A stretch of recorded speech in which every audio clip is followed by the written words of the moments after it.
Venezuelan President Nicolás Maduro has responded to the new sanctions imposed by the United States. He says he's open to talk to President Donald Trump. I am willing to talk to Donald Trump. I wish if we can arrange a face-to-face conversation between Donald Trump and Nicolás Maduro. Each U.S. sanction, besides being useless, is a medal for the revolutionaries, because it shows that we are brave and we are on the right path. The United States believe they can govern the world. They cannot. The world has changed. The empires are dying, and humanity is on the rise. Earlier, Trump announced the sanctions during his speech at the UN General Assembly. Against the repressive regime, targeting Maduro's inner circle and close advisors. We are grateful for all of the work the United Nations does around the world to help people build better lives. After addressing the UN and meeting with Colombian President Iván Duque, Trump said his administration is looking closely at Venezuela. He said a military coup is possible. It's a regime that frankly could be toppled very quickly by the military if the military decides to do that. And you saw how the military spread as soon as they heard a bomb go off way above their head. That military was running for cover. That's not good.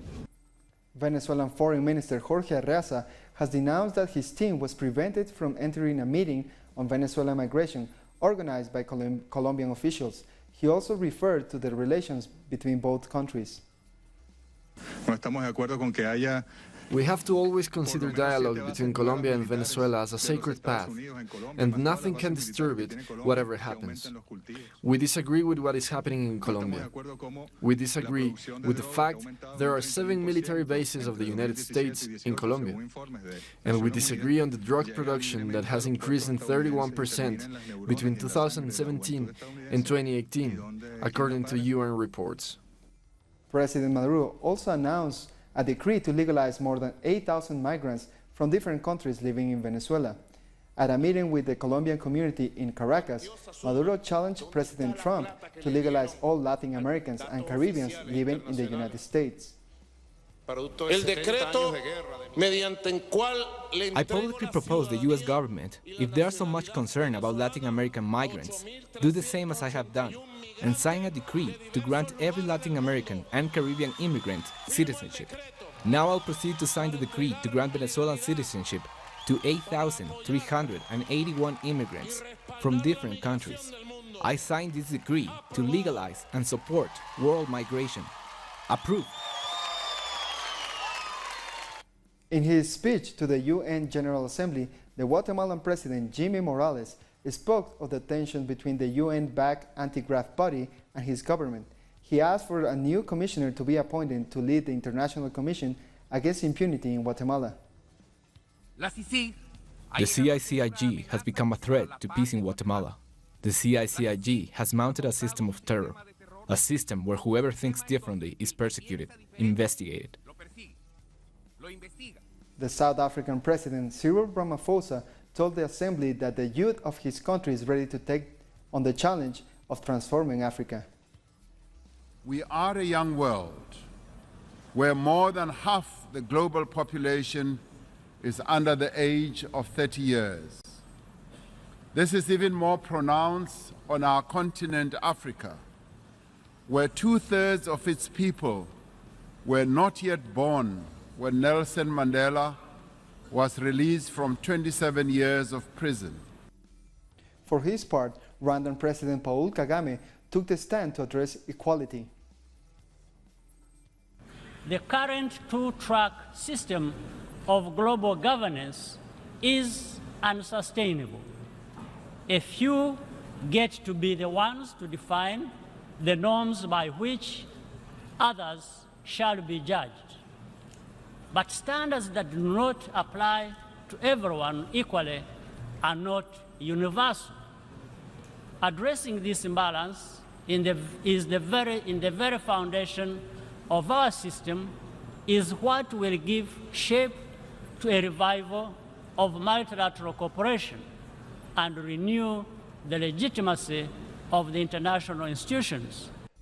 In an exclusive interview with Telesur, President of the General Assembly of the United Nations, Maria Fernanda Espinosa, said the UN is there to promote dialogue between countries. She referred to Latin America and the situation in Venezuela as well.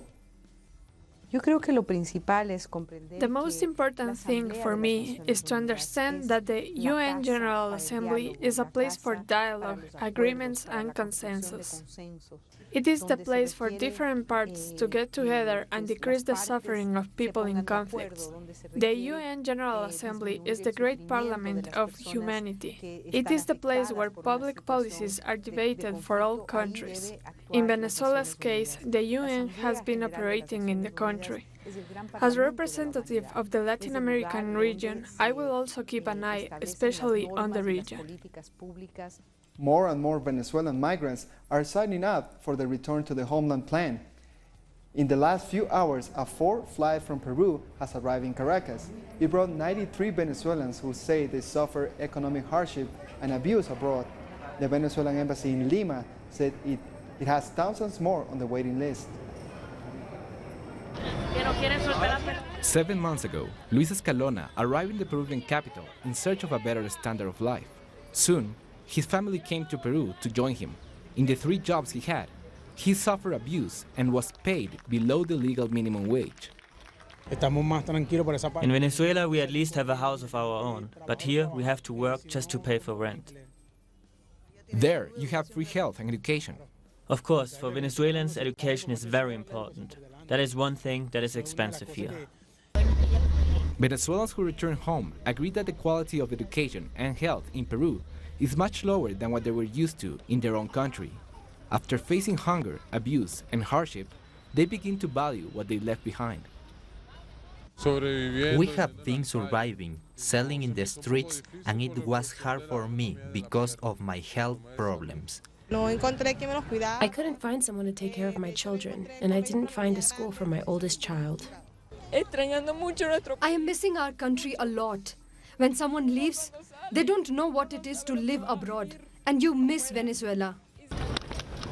Almost 400 Venezuelans in Lima have already managed to return to their country through the Return to the Homeland plan promoted by the Bolivarian government. For this 4-plane load, priority was given to 31 clinical cases, 11 pregnant women, 24 children, and 17 family groups. However, the waiting list is long. So far, the Venezuelan embassy in Lima has more than 3,000 registered, waiting for a place to go back to their country. It didn't go well for me. To be hungry here, I'd rather be in my country.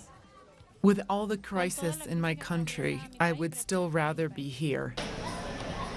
The Return to the Homeland plan is being repeated in Argentina, Ecuador, Brazil, and Colombia, from where, every week, humanitarian flights of the Bolivarian government depart to support Venezuelans who want to return to their country. We'll take a short break now.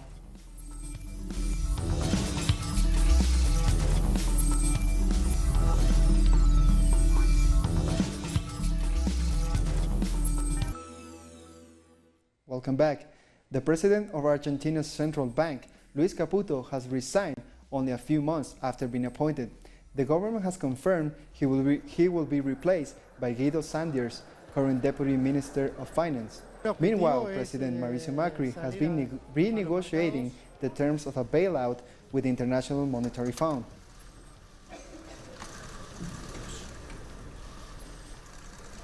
Public transport is at almost a complete standstill in Argentina on the second day of a general strike against the government's austerity policies.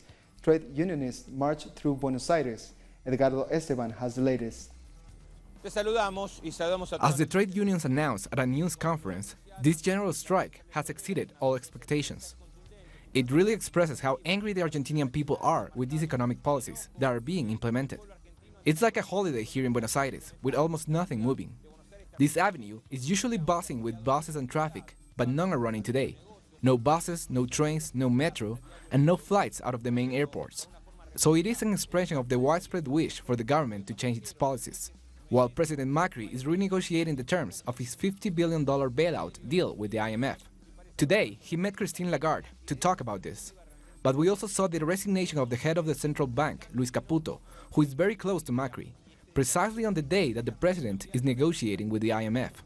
So this powerful strike also has an impact on those differences within the government. So it's been an important day in the crisis here in Argentina. So let's take a closer look at how this latest strike has developed in Argentina. Worker unions are striking for 36 hours to protest the austerity measures proposed by the government of Mauricio Macri. They have strongly condemned mass redundancies in various public sectors. They want the government to provide better salaries. Our salaries are not enough. They are worth half of what they were worth 2 months ago. It's outrageous. People are just finding a way to reach the end of the month. Layoffs haven't stopped. Our protests are repressed. We are living in a country we thought we left in the past. Workers regret that the problem is getting worse day by day. Since the economic crisis started, there are 2 million people under the poverty line. This strike and every protest will lead our aim at fighting the neoliberal project of the government. This shows the tenacity of Argentinians.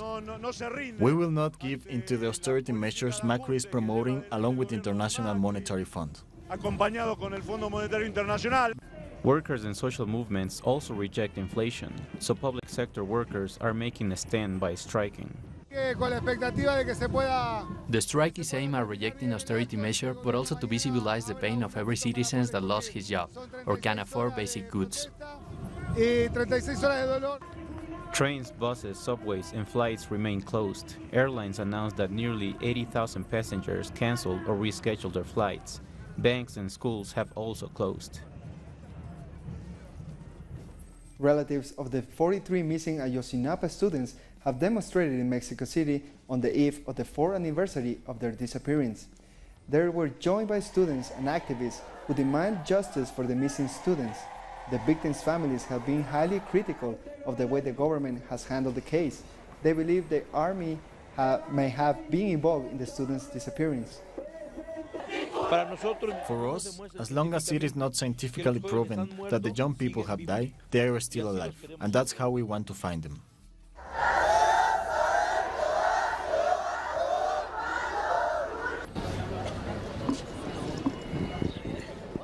We have only come here to demand that the resolution given, in line with the law, be true, justice, and will stick to the law. Colombian politicians have announced they will meet to solve the problems affecting the hydroelectric project Hidroituango. Politicians from the Bancada for Peace coalition said in a press conference they will be debating on Wednesday and hope to reach a solution over the Hidroituango project, which has been mired in corruption allegations. Who are protecting the directors of public companies of Medellin? The public prosecutors said there were irregularities with the contracts. We are going to prove who is the consortium, where it comes from, and why it participates. David Racero from Decent Coalition said that during an inspection at the site, they uncovered serious malpractices pointing to human errors. Hidroituango crisis was not caused due to natural agents, as public companies of Medellin and the mayor want us to believe. The crisis was produced by human decisions. 5 months after the first incident, social organizations claim there are 120,000 people indirectly affected and 25,000 directly affected. Armed groups and the silence of the state have been complicit in the problem. Human rights organizations reported 102 massacres with 623 victims. The state has this information and it hasn't done anything to compensate the victims. Also, only 1% of people out of 12 municipalities participate in the vote for the project to be approved. On Wednesday, the first political debate will detail the alleged corruption in Hidroituango project. Directors of public companies of Medellin, the mayor Federico Gutierrez, and some public workers are expected to participate. Will El Salvador ever see justice for the Mozote massacre? Human rights organizations are demanding accountability on behalf of survivors and advocates who've been struggling for 37 years to achieve justice. In December 1981, an army-led operation resulted in the massacre of about 1,000 men, women, and children in and around the rural hamlet of El Mozote. It happened at the beginning of the Salvadoran Civil War. The killings went unpunished because of an amnesty law, which was eventually lifted by the Supreme Court. Yet still, justice has been denied. This issue took center stage at the recent meeting held by Central American University and various human rights associations. There have been already 43 witnesses. It is a huge massacre. I don't know when the judge is going to stop calling witnesses. The place where it happened has been thoroughly examined, and there will be possibly new exhumations at different locations. The wounds are still fresh for survivors and victims' families. 11 people from my home died, plus about 50 other family members died too. In 1986, I went to Honduras. The scars were never closed. Those who ordered the daily attacks have never apologized to us. In 1992, Argentine anthropologists exhumed remains, damning scientific evidence. It proved that the massacre was carried out by the Salvadoran army, acting on the state's orders.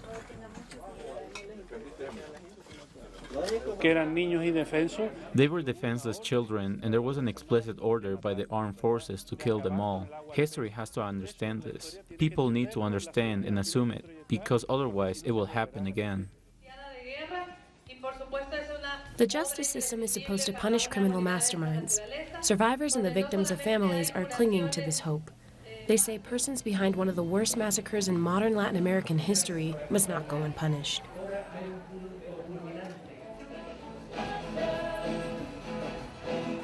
Chilean President Sebastián Piñera announced a plan to end the conflict between the state and the indigenous people of the Araucanía region. The plan includes investments worth $1.6 million in the region. The fact of being indigenous people is something that fills us with pride.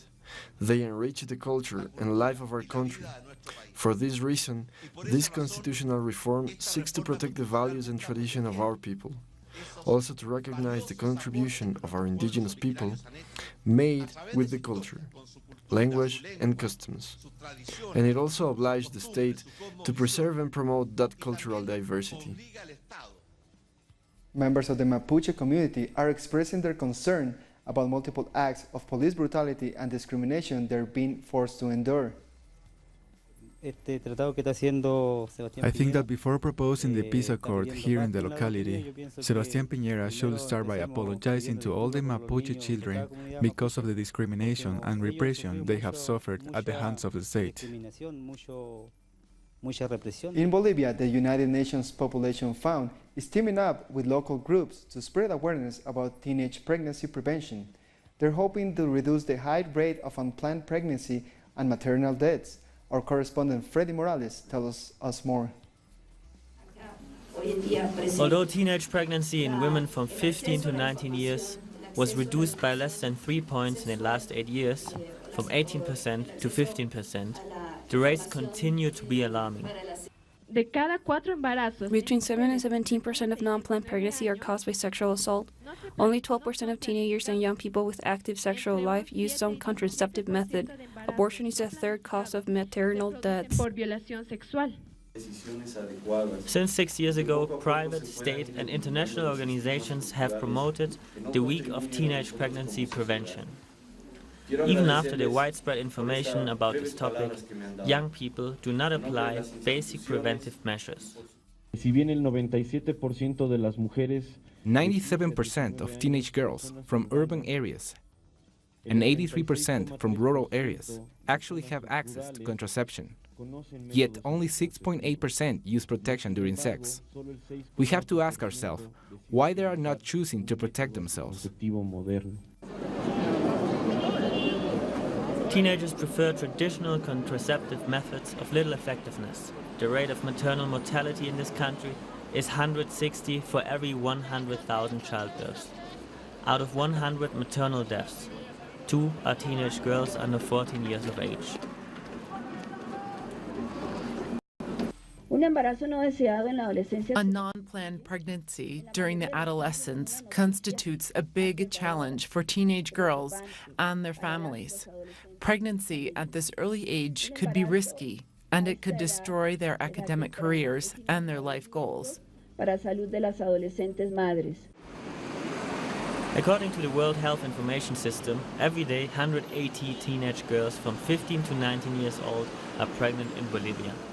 In South America, the early pregnancy rates are 67 out of 1,000.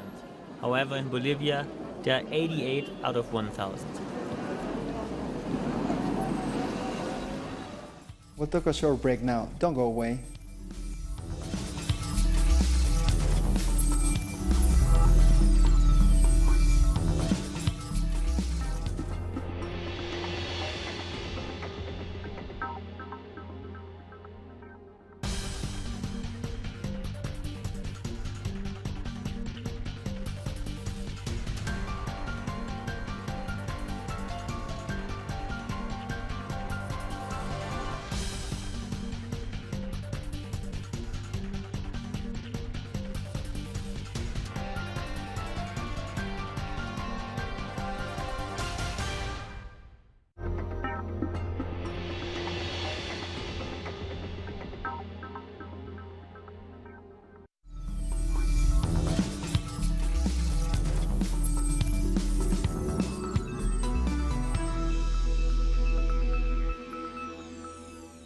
Welcome back. Hundreds attended the funeral of a Palestinian man killed by Israeli forces at the Gaza-Israel border. 21-year-old Mohammed Abu Sadek was shot by Israeli soldiers during protests on Monday. 10 other Palestinians were also wounded. At least 187 people have been killed since the demonstrations began in March this year. Nigerian troops have killed 14 Boko Haram fighters in an operation aimed at clearing at the armed group from the northeastern region.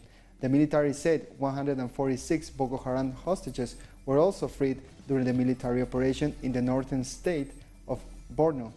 Boko Haram has been trying since 2009 to establish an Islamic State in Nigeria, killing some 20,000 people and forcing the displacement of millions of others. Police in the South African city of Cape Town have used tear gas and stun grenades to disperse protesters. People were demonstrating against crime and unemployment in the poor parts of the city. In a statement, the organizers said very little has changed for working class communities since the fall of the apartheid. More than 1,000 protesters have been arrested in Ethiopia in connection with violent protests that took place 2 weeks ago. At a press conference in capital Addis Ababa, authorities say those arrested were taken to a Tolai military camp to undergo what they call rehabilitation education. At least 28 people died in clashes near the capital following the return of exiled leaders of former rebel group Oromo Liberation Front 10 days ago. Let's have a look at some other stories making headlines from around the world. Sweden's Prime Minister Stefan Löfven has been ousted after losing a no-confidence vote in parliament. The anti-immigration Sweden Democrats backed the vote to remove him weeks after a general election delivered a hung parliament. The Labour Party's Brexit spokesperson in the UK has confirmed they will vote against any Brexit deal reached by Prime Minister Theresa May. He also said that all options must be open, including the possibility of another referendum to remain in the European Union, with about 6 months left until Britain leaves the EU. The government has no credible plan for Brexit weeks out from the deadline. No credible solution for Northern Ireland weeks out from the deadline. And it's blindingly obvious that there's no majority for Chequers. So let me be absolutely clear. If the Prime Minister returns with a deal that does not meet our tests, and that looks increasingly likely, we will vote against her deal. China has said trade talks with the United States are impossible while US tariffs are imposed. Officials said China is willing to negotiate, but President Trump's latest announcement iced any efforts. The trade war has escalated throughout the summer, with both nations imposing newer tariffs. Nepal's newest living goddess, or Kumari, has made her first public appearance. At a religious festival in the capital Kathmandu, 40-year-old Trisha Shaika was greeted by a large crowd of devotees. It is a centuries-old tradition where a living goddess lives in a temple until she reaches poverty. She can live in the temple for 13 days a year to attend a religious festivals. Her feet cannot touch the ground. We come to the end of this news brief. These and many other stories you can find on our website at telesurtv.net/English. And join us on social media, Facebook, Twitter, and Instagram. For Telesur English, I'm Jose Daniel Lopez. Thank you for watching.